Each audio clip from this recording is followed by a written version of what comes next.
Parliamentary నియోజకవర్గం Srikakulam, assembly పరిధి పాతపట్నం, కొత్తూరు మండలం మాతల పంచాయతీ, ఊరు పెనుగోటివాడ, విస్తీర్ణం 2000 చదరపు గజాలు. వలసలు పోను ఇవాల్టికి మిగిలిన జనాభా 150. కొనుక్కునే వాళ్ళు ఎవరైనా వచ్చి కొనుక్కోండి, 10 పైసలు వచ్చినా చాలు, పట్టుకెళ్లి పొరుగురులో బతికేస్తాం. ఇట్లు మీ విధేయులు. ఒక ఊరంతా అమ్మకానికి వచ్చేసింది, కొనేవాడే లేడు. అవును, మీరు వింటోంది ఖచ్చితంగా నిజమే. శ్రీకాకుళం జిల్లా కొత్తూరు మండలం పాతపట్నం పరిధిలోకి వచ్చే పెనుగోటివాడ అనే ఒక చిన్న ఊరొకటి నన్ను కొనుక్కోండి మొర్రో అంటూ మొత్తుకుంటోంది. ఇంతకు ఆ ఊరికొచ్చిన కష్టమేంటి? ఒళ్ళమ్ముకుని బతకాల్సినంత కర్మ దానికి ఎందుకు పట్టింది?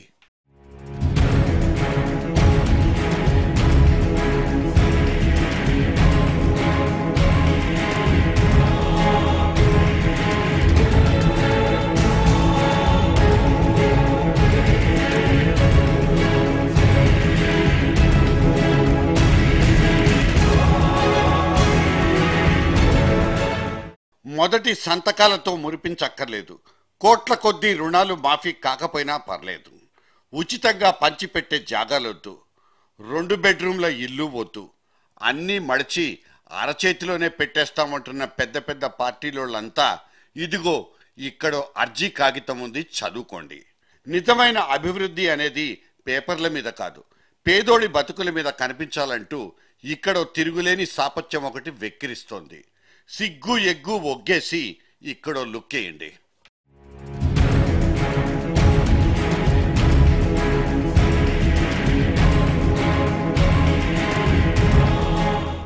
మా ఊరు అమ్మబడును. ఎంటర్ అయిపోగానే ఆ ఊరి మెడకు వేళ్లాడుతూ ఒక గోడ పత్రిక, ది వాల్ పోస్టర్. మీ ఓటు మాకేనంటూ అడుక్కోడానికి వచ్చిన నేతాశ్రీల మొహం మీదే అడిగేస్తూ, కాదు కడిగేస్తూ ఆ ఊరి వాళ్ళు రాసుకున్న వినతి పత్రం.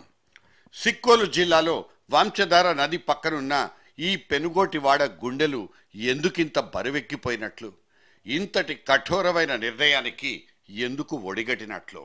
మనుషులు, మొండిగోడలు ఇవి తప్ప ఇంకేమీ మిగల్ని ఆ పెనుగోటివాడకు పట్టిన శాపమేంటి?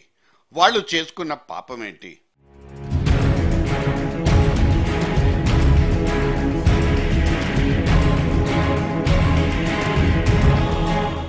7 సంవత్సరాలకు ముందు ఒకసారి వంశధార నది గట్టు తెగిపోయింది. వరద నీళ్ళొచ్చి ఊరు మొత్తాన్ని మింగేసింది. అప్పుడు కొట్టుకొచ్చిన ఇసుక దిబ్బలు 600 ఎకరాల పంట భూముల్ని కప్పిపారేశాయి. అంతే, ఒకప్పుడు బంగారం పండే పచ్చటి పైర్లన్నీ ఇవాళ బీడు భూములుగా మారిపోయాయి. ఇప్పుడు అక్కడ విత్తు నాటే దిక్కే లేదు. వేరే పని చేసుకు బతికే అవకాశం అంతకంటే లేదు. చేసేది లేక మెతుకును వెతుక్కుంటూ ఊరంతా పొరుగుర్లకు వలసిపోయింది.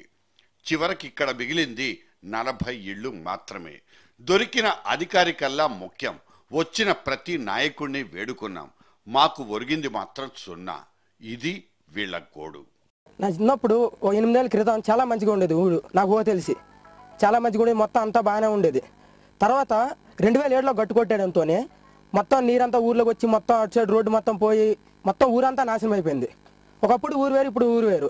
నాయకులు కూడా పట్టించుకోవడం మానేశారు. వస్తున్నారు, ప్రతిసారి వరద వచ్చే టైంలో వస్తున్నారు, వరద తగ్గిపోయిన తర్వాత వస్తున్నారు, అడిగేసి వచ్చి అది ఇది చెప్పేసి వెళ్ళిపోతున్నారు. అంతేగాని ఎక్కడి వరకే ఊరు దాటిన తర్వాత మర్చిపోతున్నారు. పెనుగొట్టవాడు ఎక్కడుందని ఎవరైనా అడిగినా కూడా ఎవరికి తెలియట్లేదు అంటున్నారు. అంతే, అసలు తెలియదు అనేస్తున్నారు కానీ ఆ ఊరు తెలియదు అనేస్తున్నారు కానీ ఎవరు పట్టించుకోవడం మానేస్తున్నారు. ఊర్లో మేము ప్రజలు చాలా కష్టపడుతున్నాం. అసలుకి పంట పొలాలు లేవు, తినడానికి తిండి లేదు, ఎక్కడ పండించుకోవడం లేదు. బయట ఆలు వీళ్ళు ఇచ్చేసేది తప్పగానే బయటికి కూలి పనులకి వెళ్ళడం, వాళ్ళ దగ్గర వీళ్ళ దగ్గర కూలి చేసుకోవడమే తప్పగానే ఊర్లో మాకంటూ ఒక ఆధారం లేదు. మాకు ఇల్లు ఎక్కడైనా ఇప్పించండి, లేదా మాకు ఏదో ఒక ఆధారం చూపించండి, గట్టేయండి లేకపోతే రోడ్డు వేయండి మాది అని అడుగుతాము. ఎవరికి వారు ఇక్కడంతా తేలుకుట్టిన దొంగలే.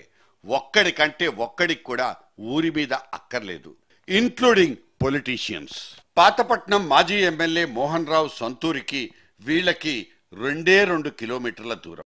అయినా వీళ్ళ ఊరి మీద 4 నూకలు జల్లే నాయకుడే లేడు. కనీసం ఒక అగ్గిపెట్టె కొనుక్కోవాలన్నా 2 కిలోమీటర్ల దూరం నడిచెళ్ళాలి. కరెంటు స్తంభాలుంటాయి కానీ కరెంటు ఉండదు. ఆసుపత్రి, స్కూలు, రేషన్ షాప్ అన్నిటికీ మూతే. రాచిపెట్టిన బోర్డు, చుట్టూ 4 గోడలు, ఇవి మాత్రమే అక్కడ వెక్కిరిస్తూ కనిపిస్తాయి. కనీస మౌలిక వసతులంటే ఆ ఊరికి తెలియనే తెలియదు. ఆ మాటకొస్తే ఒక ఊరికి ఉండాల్సిన లక్షణాల్లో ఒక్కటంటే ఒక్కటి కూడా దానికి ఉండదు. అది అసలు ఊరన్న స్పృహ కూడా ఆ ఊరి ఎమ్మెల్యేకి లేకపోయింది. పొలిటీషియన్లు, అధికారులు అందరూ అంతా అంతే, మోసం, దగ. పట్టాలు ఇచ్చారు, 64 పట్టాలు ఇచ్చారు. పట్టాలు కూడా చాలా డూబు చేశారు. మామూలుగా చేయలేదు అధికారులు. రాజకీయ నాయకులు ఒక విధంగా దెబ్బ కొట్టారు, ఉద్యోగస్తులు ఒక విధంగా దెబ్బ కొట్టారు. ఈ పట్టాలు చూసుకోమని భూమి కొనుక్కుంటే భూమి మాకు పట్టాలు ఇచ్చారనమాట.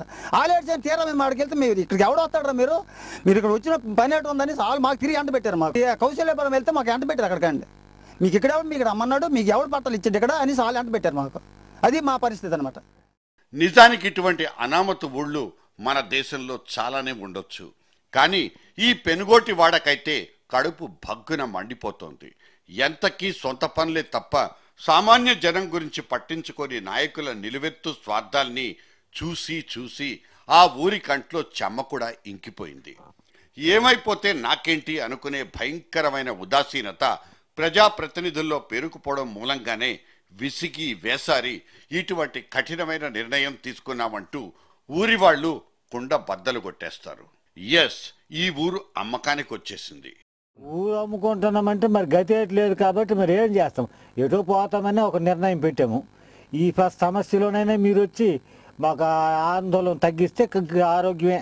నిలదీసి అడుగుతాము, అడగకపోవడం మేమే అలాగే దయ్యుంటి చేసిని లేదా మానేని ఆలోచిస్తాను. మాకు మేము ఓటు వేయము. పొలిటీషియన్లంతా ఓట్ల కోసం క్యూలు కట్టే ఎలక్షన్ టైం. మాకు తోడు నీడగా ఉంటూ కష్టసుఖాలేంటో కనుక్కుని కళ్ళలో పెట్టుకు చూసుకోవాల్సిన మీరంతా ఈ 5 ఏళ్ళు ఎక్కడ చచ్చారంటూ కాలర్ పట్టుకుని అడగాలనుంది. కానీ అలా అడగలేని బలహీనులు. అందుకే మా ఊరిని కొనుక్కునైనా మా బతుకుల్ని కళతీర్చండి అంటూ వేడుకోవాలని ఇలా డిసైడ్ అయిపోయారు.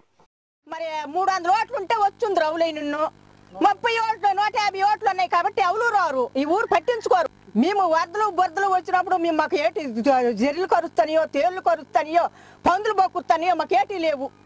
మా పిల్లలు ఏట అవుతారో మేమేట అవుతానమో లేదు. ఏ జంతువులు వచ్చినా లేదు, ఏ అడవి పందులు వచ్చినా లేదు, ఏ కొండ మేకలు వచ్చినా లేదు. మాకు గత్యంతరం మరి లేదు. ఇక్కడ ఉండడమే, ఉంటే వండండి పోతే పోండి అనేసి లెక్కన మాకు ఉంచుతాను. 50 రూపాయలు గడ్డి పోగు అమ్ముకొని మేము బతుకుతాము. ఏ ఊరు వెళ్ళడానికి మాకు తోవందే. ఆవురు గడ్డి 50 రూపాయలకు అమ్ముకొని మేము బతుకుతాను. మళ్ళీ వానాకాలంలో అయితే వరదలొచ్చి బయట ప్రపంచంతో సంబంధాల్ని కూడా తెంచేస్తాయి. భౌగోళికంగా దాన్ని ఒక దీవిలా మార్చేస్తాయి కూడా. ఒక్క మాటలో చెప్పుకోవాలంటే ఇప్పుడు ఆ ఊరొక అనాథ. ఉంటే గింటే అక్కడో 150 ఓట్లుంటాయి. ఓట్లతో పాటు తల్లిలాంటి ఊరును కూడా అమ్ముకుంటామంటూ ముందుకొచ్చేశారు.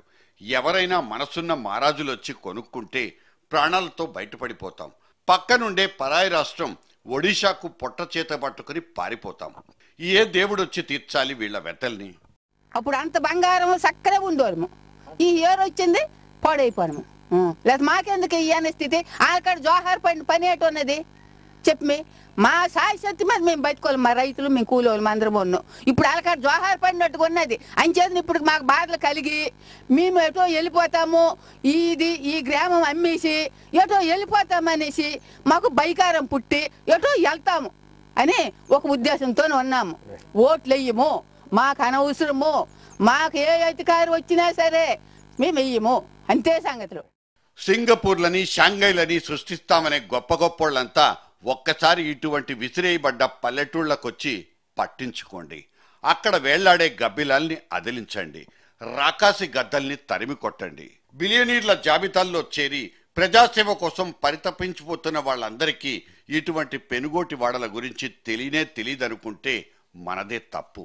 పేదోడి కష్టాల గురించి అవగాహన లేదనుకుంటే కూడా మళ్ళీ మనదే తప్పు.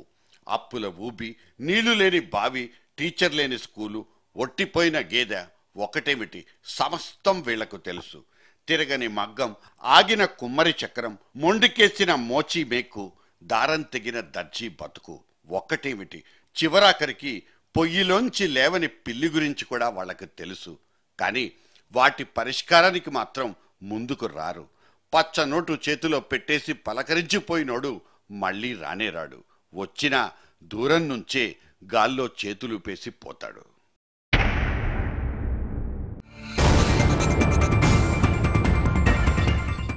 ఆస్తుల్ని అమ్ముకునైనా సరే పార్టీని బతికించుకుందాం రమ్మంటూ రెచ్చగొడుతున్న ఇవాల్టి పొలిటికల్ సీజన్ నుంచి కాసింత పక్కకు జరిగితే అక్కడో ఆదర్శమూర్తి కనిపిస్తాడు. అసలు పేరు రామచంద్ర వరప్రసాద మూర్తి. జనం పిలుచుకునే ముద్దు పేరు జస్ట్ మూర్తిరాజు. పశ్చిమ గోదావరి జిల్లాలో వరుసగా 6 సార్లు ఎమ్మెల్యేగా ఎన్నికై జనామోదం పొందారు. బాబు రాజేంద్ర ప్రసాద్, వినోబాబావే లాంటి మేరు పర్వతాలతో కలిసి జనం మధ్య తిరిగారు. జనం కోసం పాటుపడ్డారు. తాను పెరిగిన సొంతూరు పెదనిండ్రు కొలంలో ఒక గాంధీ భవన్ను కూడా నిర్మించి గాంధేయవాదానికి తనదైన వేదిక కట్టుకున్నారు. తనకున్న 800 ఎకరాల్ని ధారాదత్తం చేసి స్కూళ్ళు కాలేజీల ఏర్పాటుకు తోడ్పడ్డారు. ఇప్పుడు ఆయన మన మధ్య లేరు. ఆయన పేరుంది.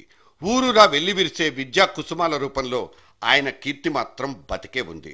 ఇవాళ ఆస్తుల సమీకరణ కోసం అంగలార్చే రాజకీయ నాయకులందరికీ ఈ మూర్తిరాజు విశిష్టమైన జీవన శైలిని, ఈయన మూటగట్టుకున్న కీర్తి ప్రతిష్టల్ని పరిచయం చేయాలన్నదే మా ప్రయత్నం.